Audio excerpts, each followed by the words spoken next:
Okay, I've got my four windows done.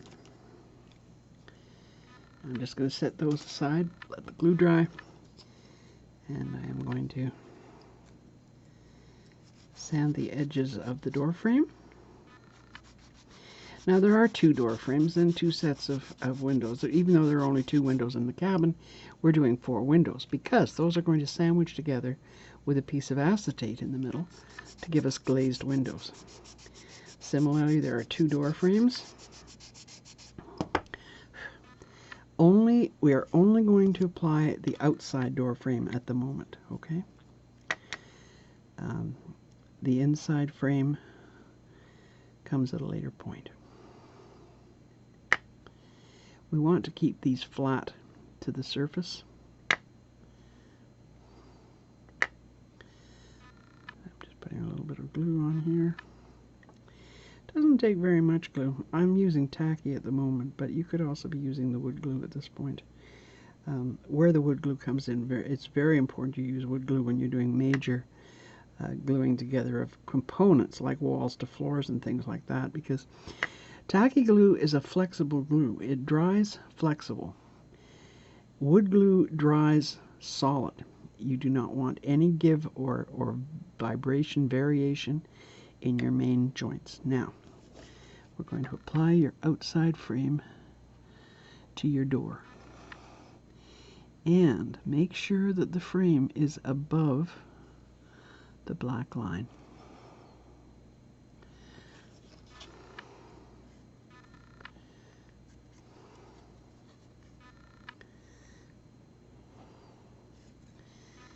Okay, make sure that it's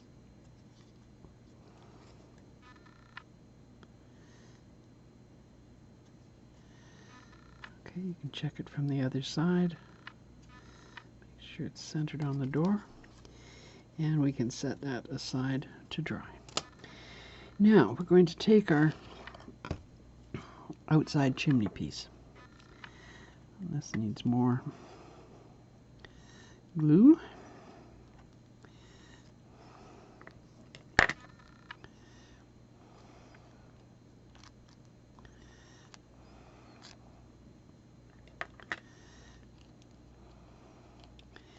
So we're going to glue this onto the wall.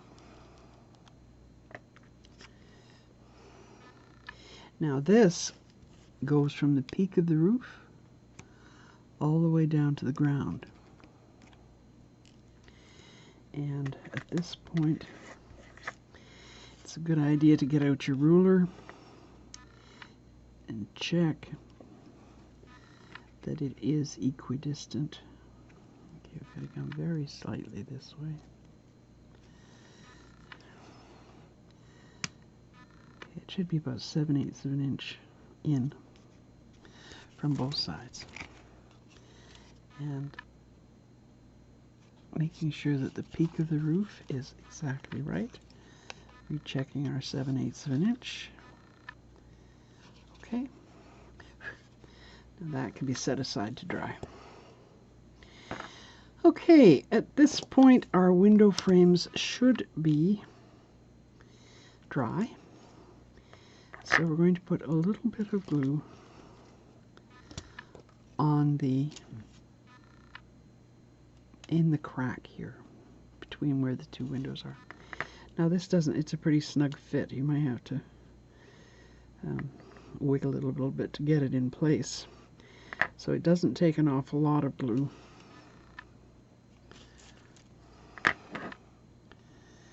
In here.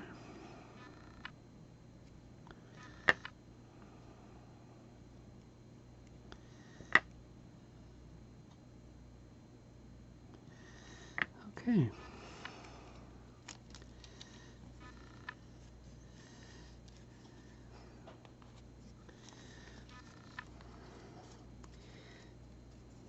And then that fits in there. And we'll go get a second one.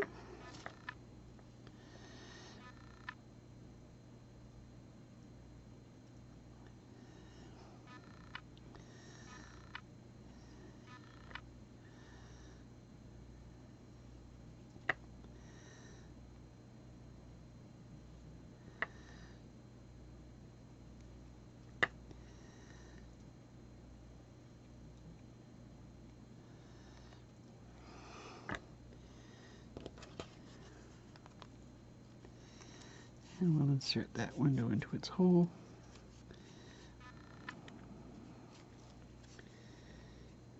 Okay. Now, as I said, once we're working on the inside, we will also be putting in this second window here with acetate between the two. That will give us a glazed window.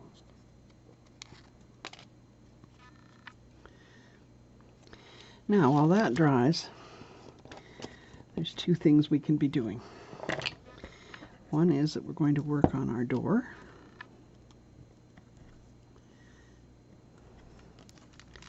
So we need to cut the various components of the door loose.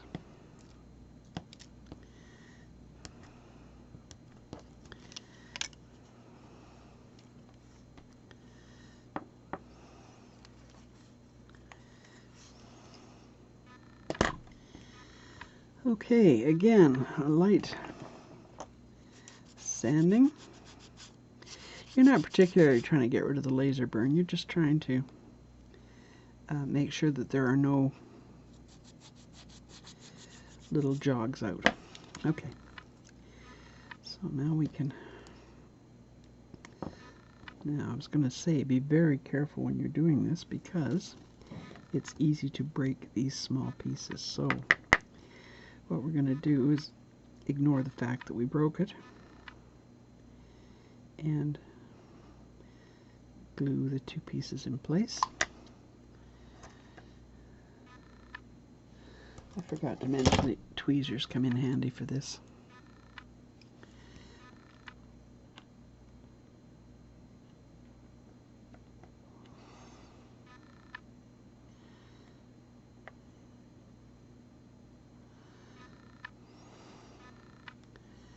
So there's our two broken pieces, and because it broke exactly on the grain, it's not going to show at all.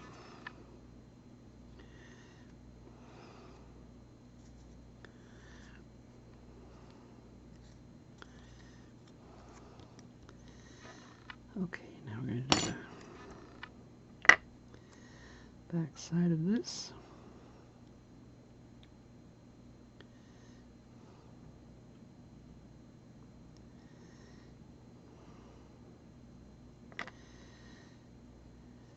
And that goes diagonally across the door. And our last piece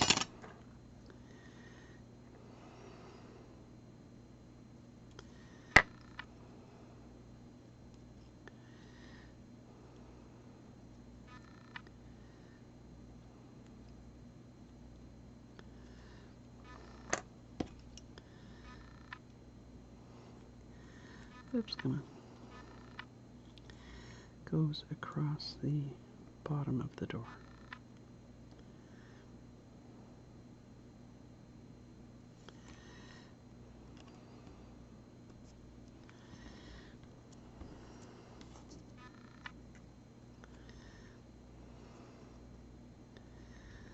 Okay, there's side one of the door.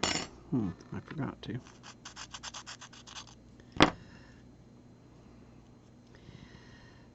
Check those tabs off, so what we're going to do is glue them in place and I'll do the sanding later. Okay, turn it over.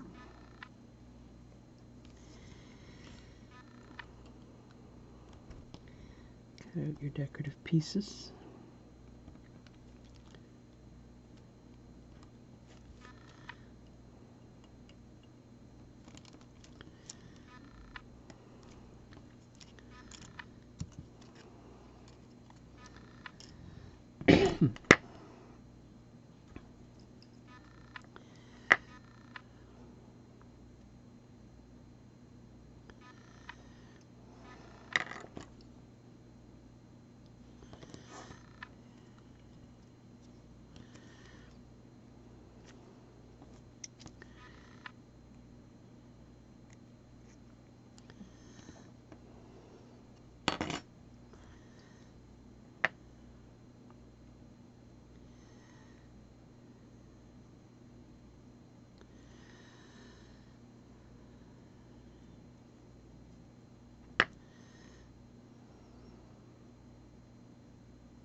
Okay, and there's your door.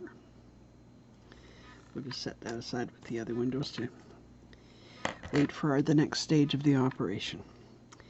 Okay, now we're going to start using our strip wood.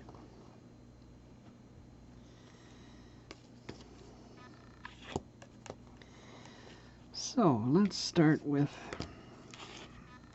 this piece here.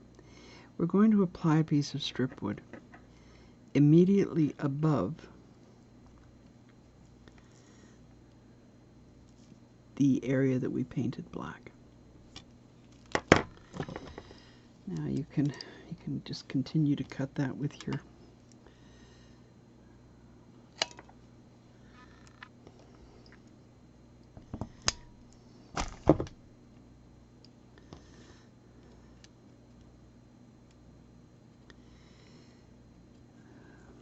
X-Acto knife, or as I am doing, you can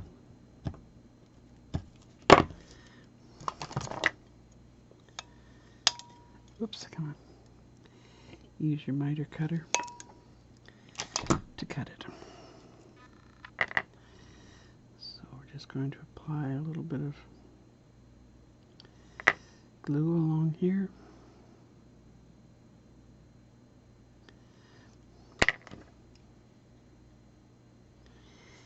And we will glue it in place.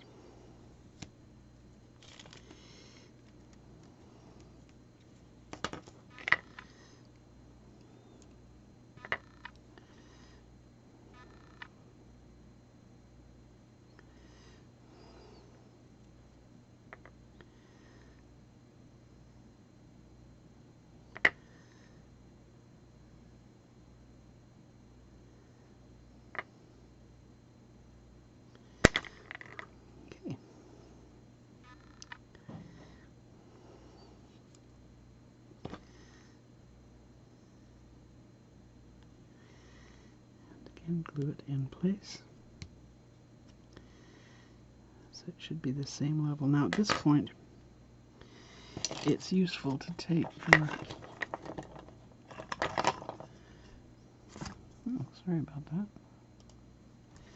It's useful to take your floor, which is 1/8 of an inch thick, and just check and make sure that it is the right height.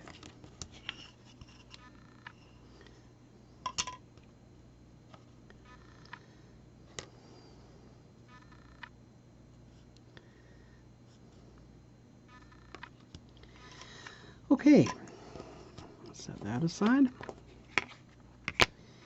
and measure our 2 pieces of strip wood that go along beside the chimney.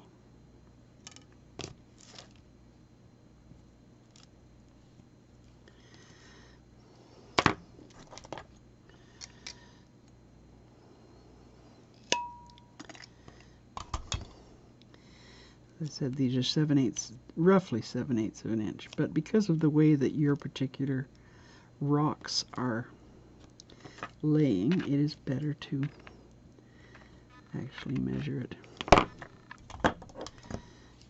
in place.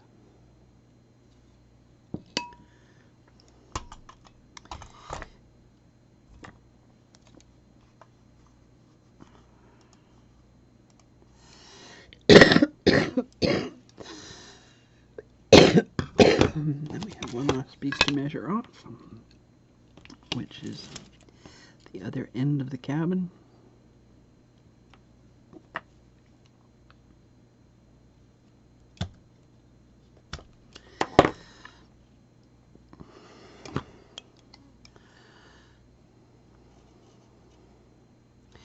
When you're using a miter cutter and you've marked it with an X-Acto knife rather than a pencil, your miter cutter will actually lodge in the little slit. That's why I always measure with my X-Acto knife rather than with my pencil. Okay, let's get this glued in place.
Okay, there we've got all of our base pieces ready for the batten to be applied. Okay, we're ready to start again. Now, because this is the prototype that I'm doing, I'm working from pencil lines. Your kit will actually have scribed lines that show where the battens go. So let's start with this piece, which is the easiest. So we are going to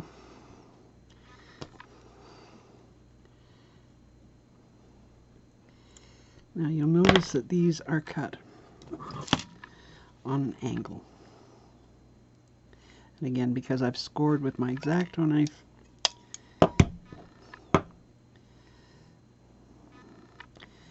my cutter actually slots nicely into the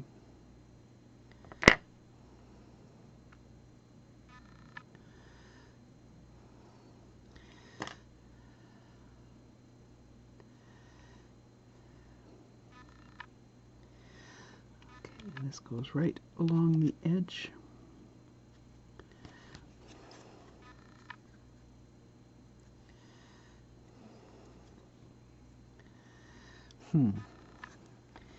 And I cut it just a little bit,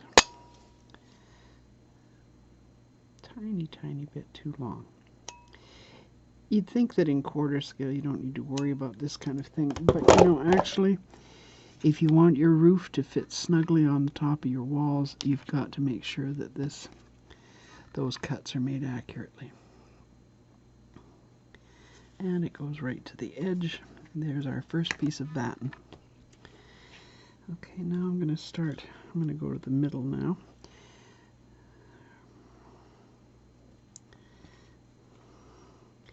Now we're going to have one that comes right the way up the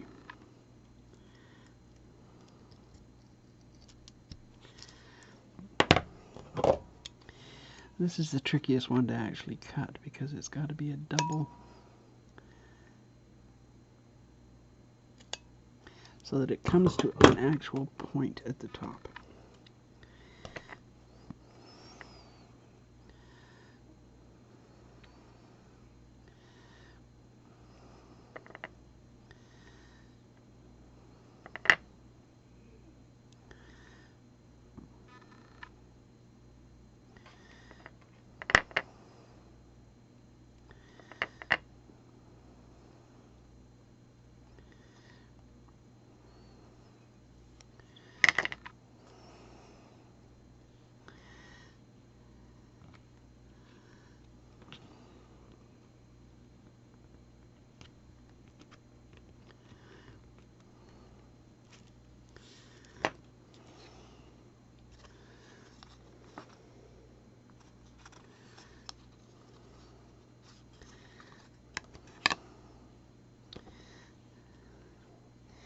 I'm just going to square off one corner of this,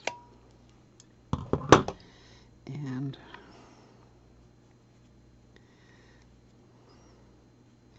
trying to get all the little bits of glue off here.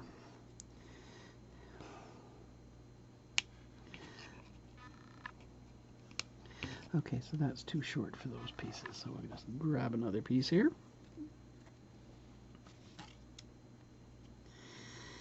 And we're going to do this one here.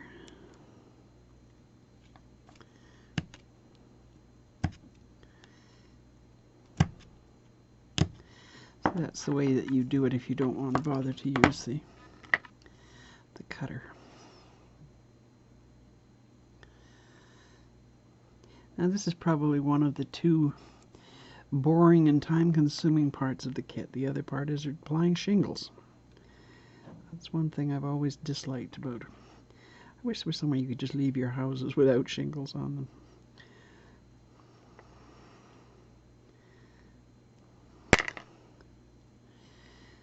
Okay, I'll do the center strip now. Like so.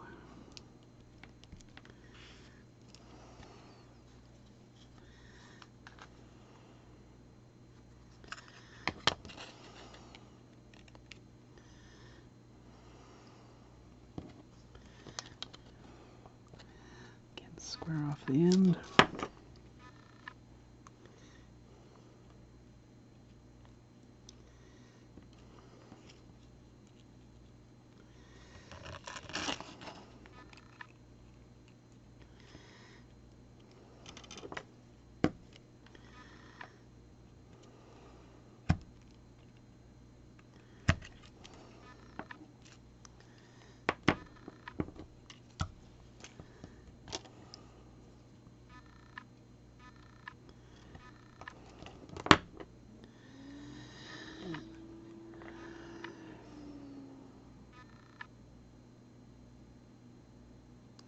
An easy mistake to make once you've got it cut is to put the glue on the wrong side so that your angle, your roof angle, is not accurate.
Just 2 more pieces. Well, no, 4 more pieces actually. And this side will be done. Okay, I think you get the idea as to how to do this, to put your battens on. You'll notice that I did start from the middle and then work my way out. So I put the 2 outside pieces on, then we do the center, then subdivide those halves, then subdivide these halves. I'll just finish this piece and then I'm going to let you go on to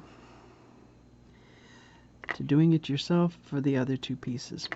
Now for the front, just to emphasize so you know where the lines go, your battens are going to line up with your edges of your window frame and your door frame.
My knife is getting loose. There's nothing worse than trying to cut with a knife that has got your knife blade completely loose. Okay.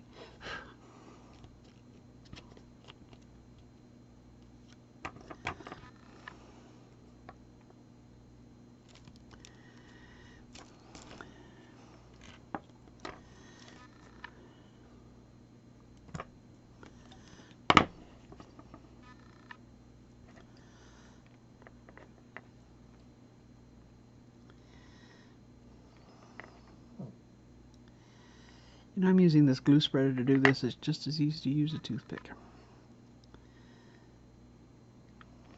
In fact, in some ways it's easier, because then when your toothpick gets all grungy, you can just chuck it out, whereas with this I have to stop periodically and clean it up.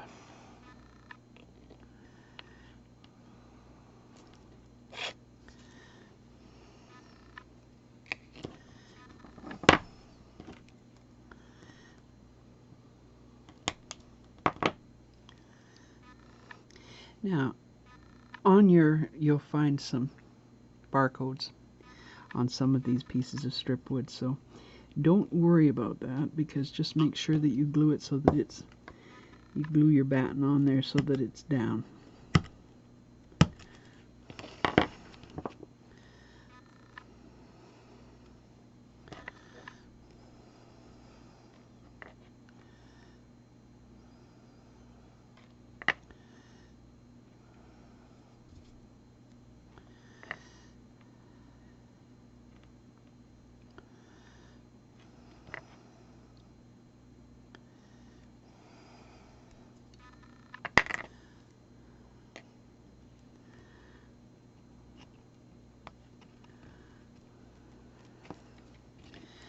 Okay, there's your first wall that is done with the batten on it. Okay, so we'll set that aside and we'll proceed to the other pieces. Now, I think you've got the idea now, but I just want to talk a little bit about this piece. Where's my ruler? Your battens should line up with the edge of your window frames, the edge of your door frames, and the edge of your window frames. So you're going to have a whole series of small short pieces above here, 1, 2, 3, and 1, 2, 3, 1, 2, 3, and then 3 underneath. Okay, so I will leave you to it, and I'll be back shortly. Okay, and here we are with all of our battens applied. Now you'll notice that on the front of the cabin, there are no battens along these two edges. That's because they fit together with these walls like this. And we are going to apply another piece of trim to cover up that dark edge. So this is the trim we're going to use, and it needs to come right down to the edge. If you can see there, it comes to the edge of that piece that you've applied there. Okay, so this one I think we're going to measure and cut. Ooh.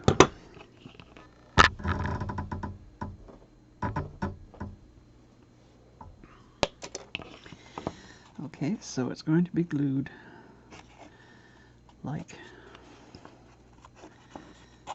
that. You'll notice it overlaps a little bit on this edge. That gives us a better gluing surface to fasten that wall on. Okay, so this needs to be glued on.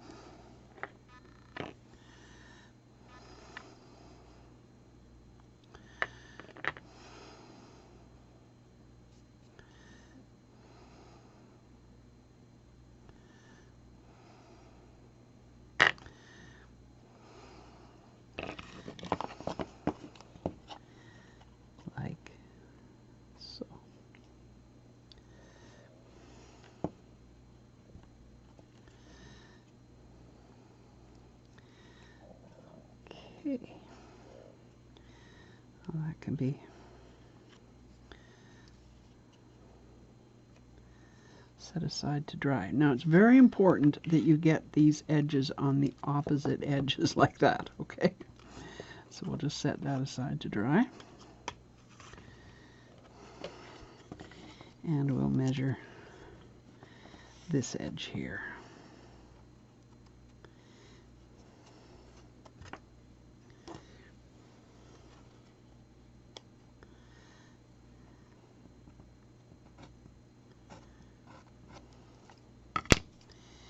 Now in hindsight's always better than foresight, right? in hindsight, it would be better to put the glue, to apply the glue onto the wall here rather than apply it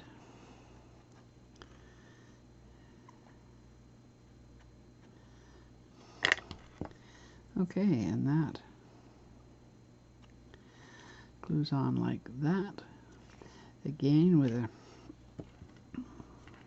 get any excess glue off there. Bit of an overlap to give us a better surface for gluing the walls together. So that is going to glue like that.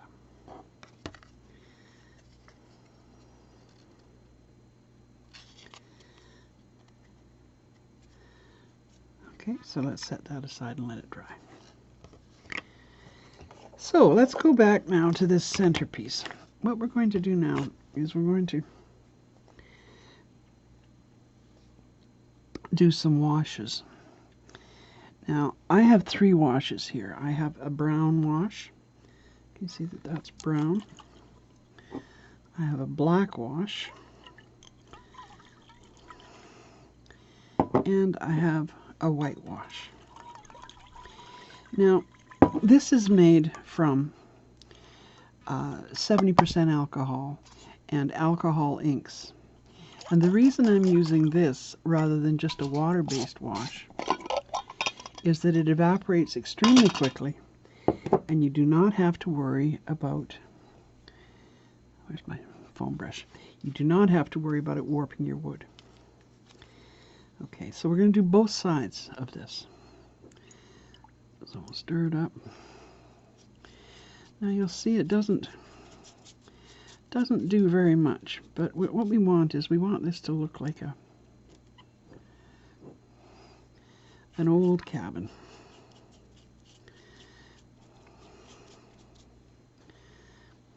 Where's my, oh, I seem to have lost it. Again, turn it over and do the other side. Okay, now that will dry very quickly. So we'll just get some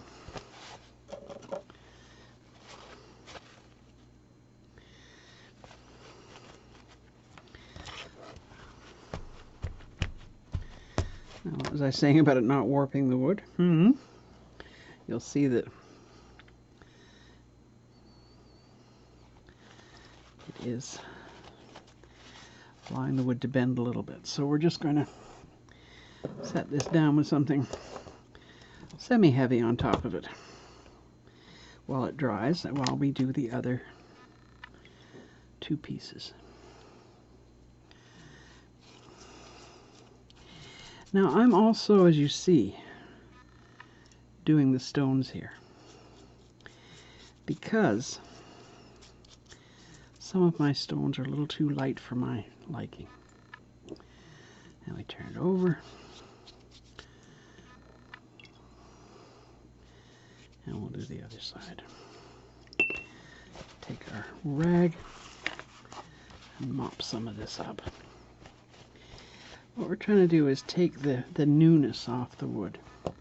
So that's what this first coat of the brown wash does for us, is it takes the newness off the wood.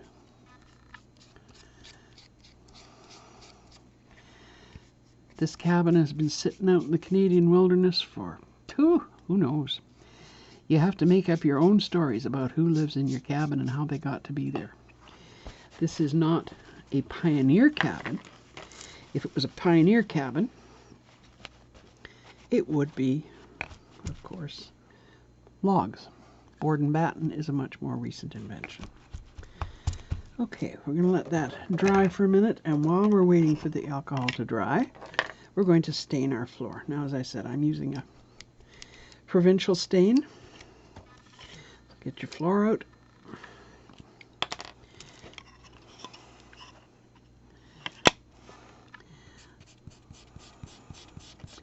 Always apply your stain in the direction of the grain of the wood.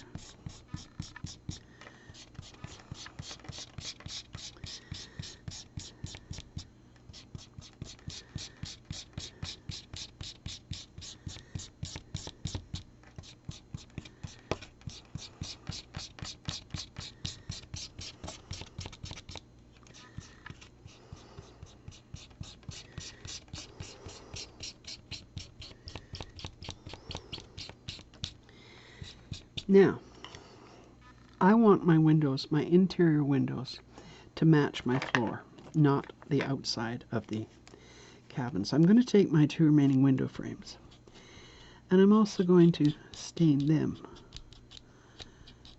provincial.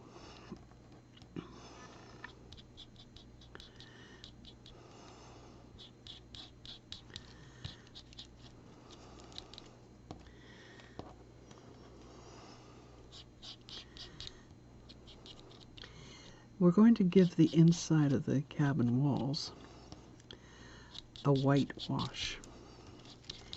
Again, I want my cabin to look like it was painted once 50 years ago and hasn't been touched since.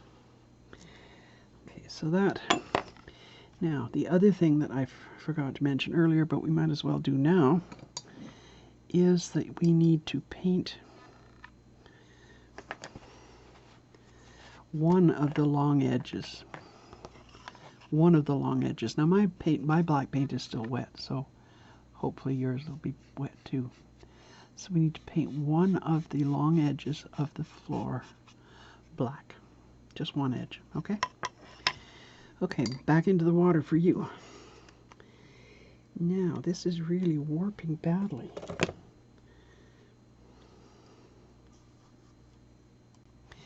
Okay, so this is a good time to set everything aside and let it dry.